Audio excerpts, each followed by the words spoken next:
Well, hello and welcome to Talk Time. Today, we are going to be discussing a topic which has lingered around for several years and yet which has not lent itself to any solution. We're going to be talking about the plight of women in the salt industry, especially in Ada.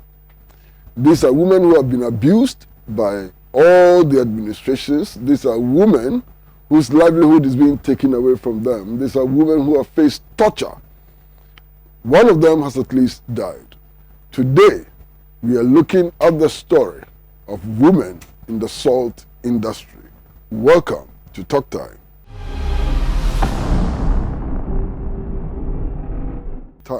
As I indicated from the very beginning, today we are taking a look at the plight of women in the salt industry with specific reference to Ada.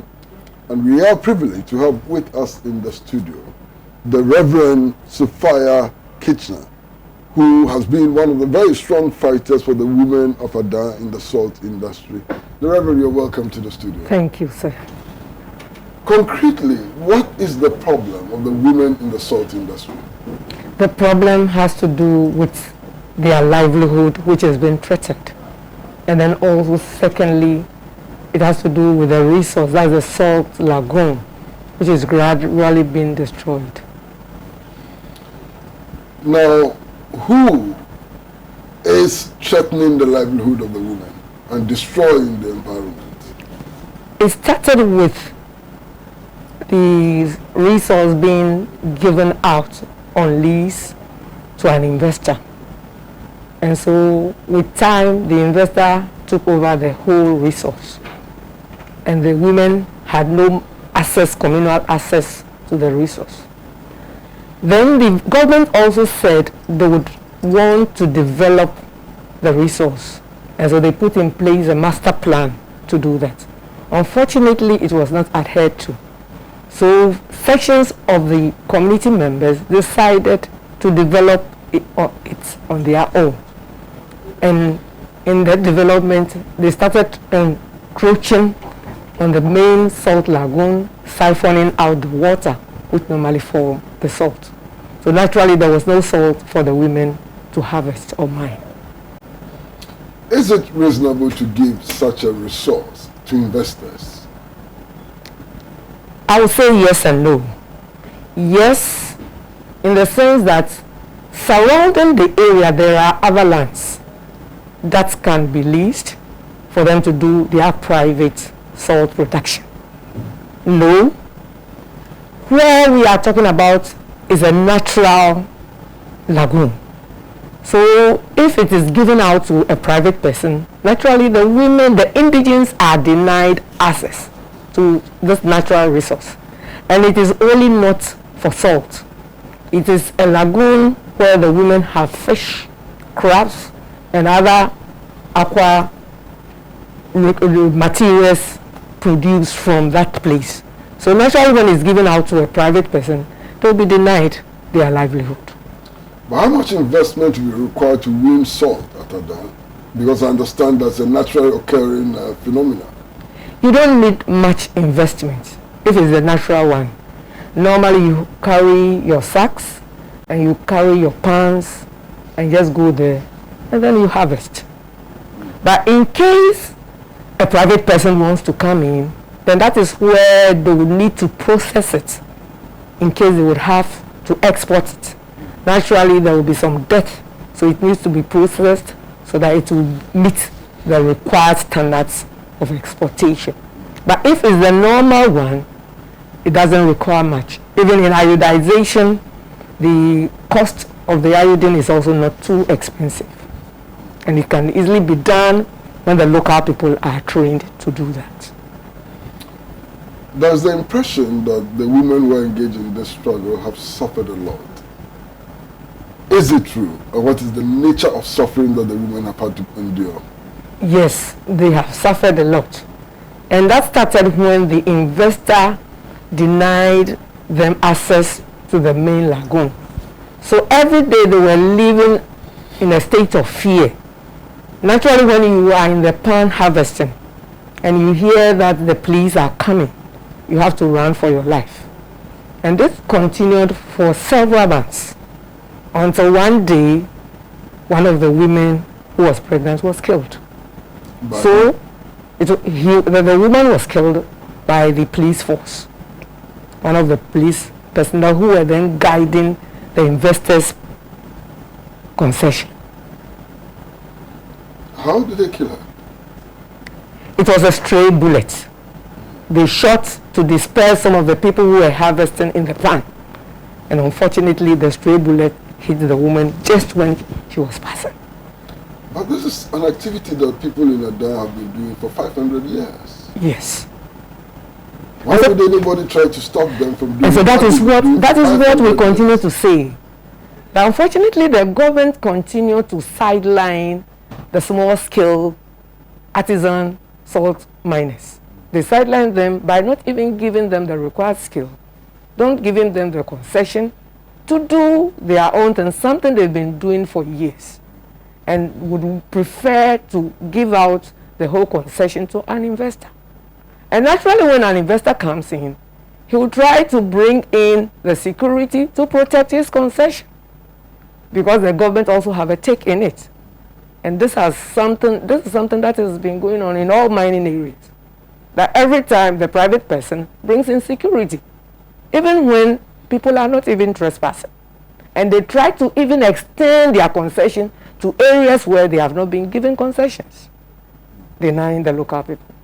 Now, in the PNDC era, there was a report that the government set up a committee of inquiry into the problems of the salt business in Ada. Are you familiar with that? Yes. What happened?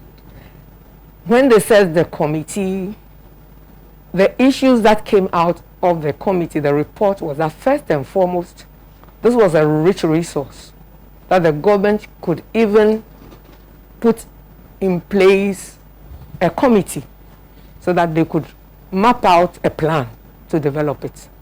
And so just after the report, they brought in Cuban experts to come and develop the master plan so that the resource could be developed for the benefit of the contiguous committees, and then also for the benefit of the district assembly.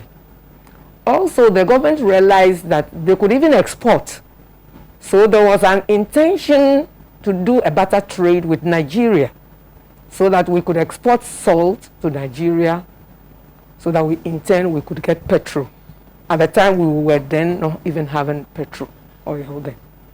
And then thirdly, the government also realized that out of the report, it could be a source of employment for the majority of the indigents in the area. And then finally, developing it as an aquaculture base. So after the report, they put in place a legal framework to back it. That is PNDC Law 287 to support that. And they said they were going to develop it. And that is what we've been looking at up to date. Nothing has been done by all the governments that have passed. In the past, the women have engaged in agitation. Yes. What has been the response to the agitation? The response hasn't been much. But the first response was when the woman, Margaret Kuwonu, was killed. It was the women who cried out. The chiefs and some of the elders were not even there. So it was the women. And immediately our president came there. The dead woman was picked, and then she was sent to a mortuary. After that, she was given a state burial. So I would say the first agitation yielded the fruits. Then after that, the committee was put in place to do the investigation and come out with their finding. And so secondly, the master plan was put in place. But after that, developing the master plan has not seen any light. Have you been in communication with the authorities, I mean government, district assembly and so on? Have you been in communication Yes, with them? the women have been in dialogue with all the stakeholders, starting from the community, following up to the traditional council, and then all the way to the district assembly, and then right to the policy makers. We have had dialogue severally with them. And what has been the outcome of the dialogue? Out of the dialogue, originally the traditional council were not pleased with what we were doing. But finally they realized that the essence of the women's group was serving, they were serving as a policing group, policing the resource so that it could be sustained and protected. So with time, they understood us and then were supporting us. But when the women started talking about the law, because it came out that they were looking at cancelling the law, because naturally with that law there, it says the government is holding in trust the resource for the Ada citizenry. And so if they are holding in trust, as compared to other mineral law, we are in a way favored. And so we could have a say in whatever development they do. And so in a way, the women had a say. The traditional council supported us. But when they realized that we were saying that that law would benefit us because of the master plan, if it's developed, naturally the natural resource will be there for them to do their communal harvesting. They would have access, they would have the opportunity to also harvest fish from there. And so their livelihood would not be affected. But the government, together with the chieftaincy, were looking at, the local elites and then the international people, feeling that the artisanal salt miners were a small group. And so whatever money the government wants to gain out of the resource would be small when access is given to the small-scale miners. Well, viewers, we are talking to the Reverend Kicpher, who works with women in the salt industry, especially in Ada. And we're going to go for a short break. And when we come back, I'd like to find out what the current state of things are. What is happening now in Ada, in the Songo Lagoon? Short break.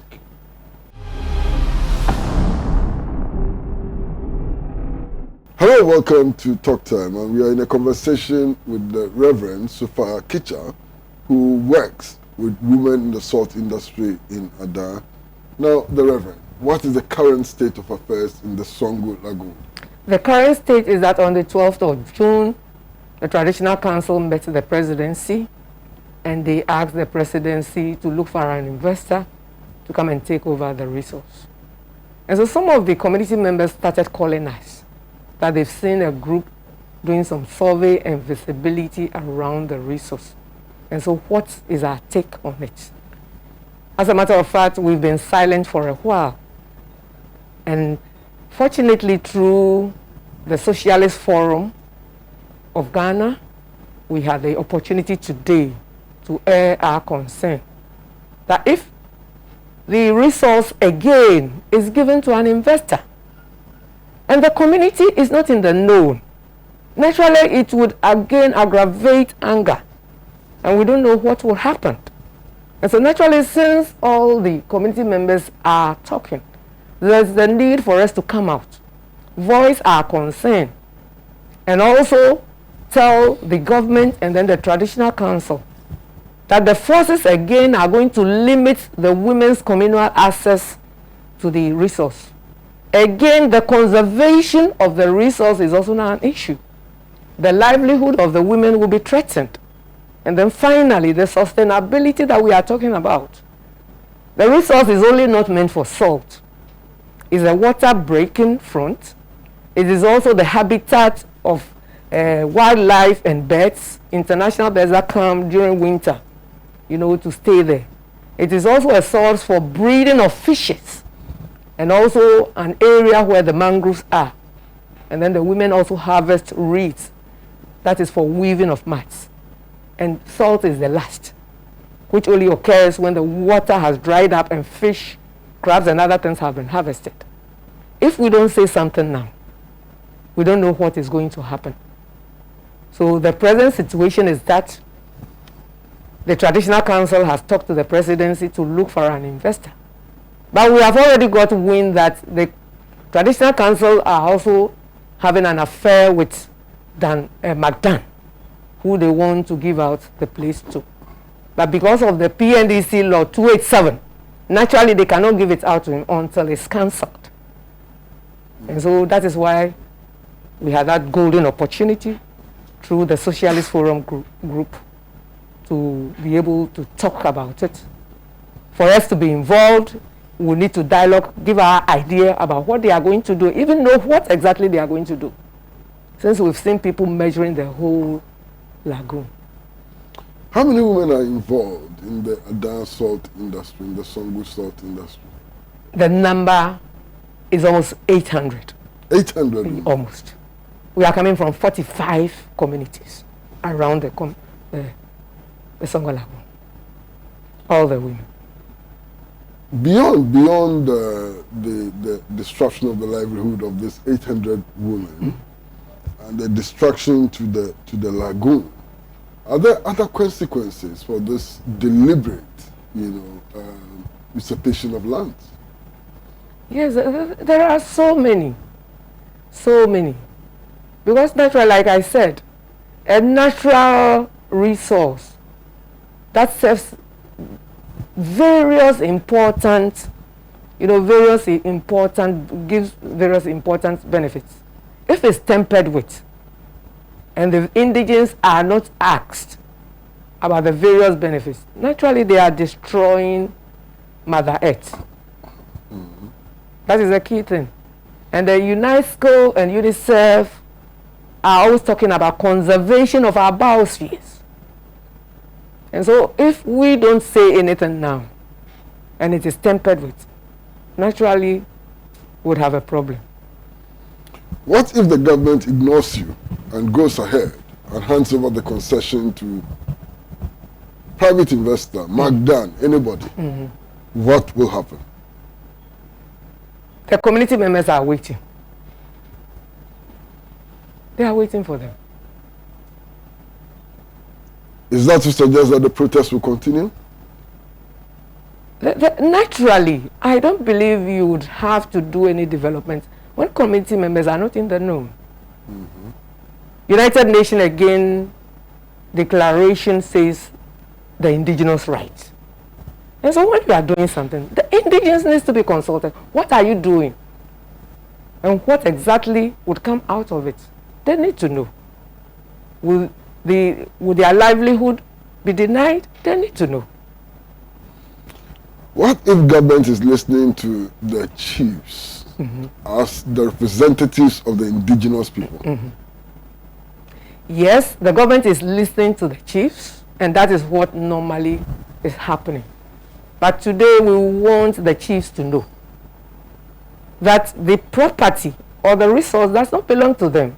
They are representing the community members. The resource belongs to our ancestors. The resource belongs to the present generation. And the resource belongs to the next generation. And so it needs to be protected and preserved. They cannot do anything without us, the women and the community members. So we should have a say. Don't you find some disconnect? I mean, all the political parties, all the governments, they speak about empowering women. Don't you see a disconnect with regards to how the women of Songo Salt Lagoon are being treated? You know, they talk the word, but they don't act it. It's all about talk show. Yes, women empowerment. And this is something we have talked to all the successive governments. Whenever we talk, then they tell us, oh, they are coming to do something. Unfortunately, they are playing politics with the mineral resource, and which should not be done. Can you believe that it is even a difficulty for the MP and the DCs to talk about issues affecting us? Because if you don't take care, whatever you say will go against you, and your position will be threatened. We had a case where one of our DCs, the following week, he was sacked. Arising out of the agitation of the women. Yes, because we had a forum, he was there to talk. And so there's too much politicking. And we believe this is a mineral, an indigenous thing. So there need not be any politics about us. Naturally, when they do the exploitation, they should know that the communities have a right. And they should also make sure that the resources sustained. And then there should be an integration in the national development, not politics. Well, the Reverend, we thank you very much for coming to the Thank studio. you. It's been a pleasure talking to you. Thank you very much. For you viewers out there, this is the Reverend Sophia Kicpher, who happens to be one of the leaders of the women in the salt industry in Ada, currently engaged in a struggle, first to preserve their livelihood, and secondly, to protect the environment from total destruction. It's been a pleasure having you in the studio. Now for you viewers, please keep watching Pan-African television. Pan-African television is the best in everything, best in news, best in current affairs, everything, sports, entertainment, everything. So please keep watching Pan-African television. Until we meet again next week, it's bye-bye from Adam Lumo, who directed the show, and TT on sound, the cameraman, and so on. Bye-bye until we see you again next week. Bye-bye.